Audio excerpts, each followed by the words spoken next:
It is my really, really great pleasure as the director of the Institute to welcome you to what is now the fourth or the third in our section of wonderful Spotlight series on pacifism and nonviolence. Today, we will see the third and fourth sessions of this in two different events.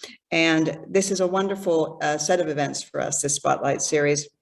The Institute of Advanced Studies is very much the place where we seek to bring international and interdisciplinary scholars together to be able to discuss and explore critical issues of the day. We could hardly have a more critical set of issues than pacifism and nonviolence in a world that is absolutely racked by war, violence, militarism, and a whole series of questions about how we might think more strategically about sharing many and more than human worlds going forward in very different sorts of ways.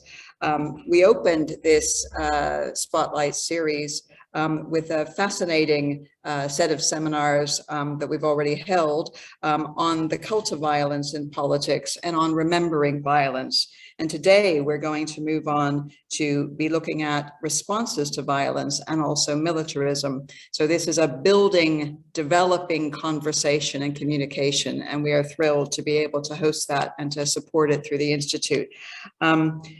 It is convened by my colleague Alex Christoyannopoulos, who is in international relations, politics, and history in the School of Social Sciences and Humanities.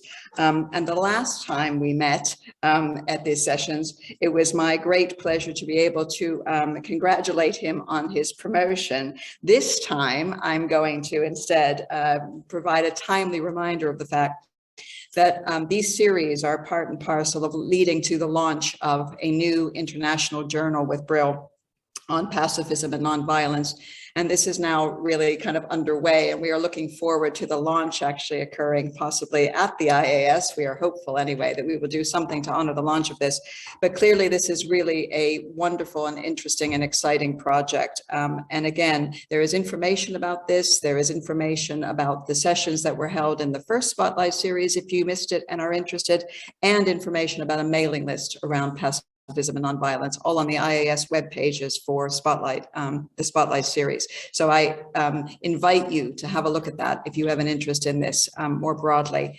At this point, it is, however, my pleasure to turn over to Alex, who is going to introduce the speakers for the session and also what the day is going to entail. I thank all of the fellows for making the incredible effort for coming here. We are thrilled to be hybrid today and have a live session here. And we are really looking forward to a lively and interesting debate. Alex, it's your floor. Thanks very much, Marsha. Good morning, good afternoon, good evening, wherever you are. Welcome to the third of 6 planned seminars on pacifism and nonviolence. Marsha's covered some of the things I would have said, so I'm just skipping through my notes.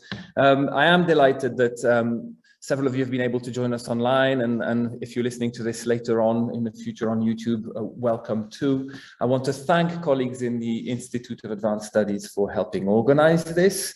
In case you're wondering, the reason some of us are looking over our computers, most of us are in the same room, just connecting out of different laptops. So you know that online and why we're looking at each other weirdly sometimes. Before we go any further, let me mention some housekeeping. So in terms of format, we have 3 presentations today. Naomi Head from University of Glasgow unfortunately couldn't make it because of her turn to get COVID. So I'm afraid she won't be presenting, but we do have 3 speakers today, and each of them will speak for about 20 minutes. And then we will turn to wider discussion with the audience. If you have any comments or questions, feel free to use the chat function. There's no need to wait for the formal Q&A session later on. You can post your question as we go along. We will obviously turn to it only when we go into the Q&A. The first part of the session will be recorded and later published online, as I said. So the 3 presentations, we will stop the recording for the Q&A, so be assured of that.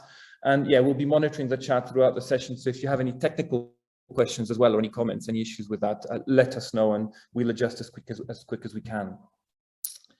Violence is widely assumed to be effective as a regrettable but sometimes necessary means to achieve political objectives. And this is, I think, evident among many places with government responses to the Russian invasion of Ukraine. They seem to be limited to sending them more kits for more violence. And yet there's mounting evidence that calls this assumption into question. Moreover, the arguments put forward by advocates of pacifism and nonviolence are varied and interesting, and yet under-examined. Thankfully, this is starting to change, and there's a growing literature that's giving serious attention to pacifism and nonviolence.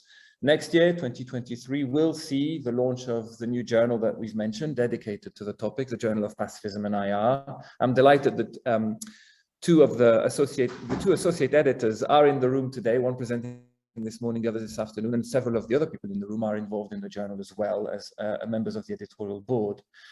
We have also, I should say the journal is open to new manuscripts, but also to a new proposal for special issues, special sections and forum debates. So please spread the word if you're not interested yourself. We have set up a mailing list as well to coordinate research initiatives covering the remit of the journal. I'll post a link to that in the chat in case you're interested. And we also, as of a few weeks ago, have a Twitter page if you want to follow us there. The aim of this series of seminars is to explore some of the salient questions emerging in the literature I mentioned. And so for this session, we are delighted to be welcoming a range of speakers to offer their views on responding to violence. So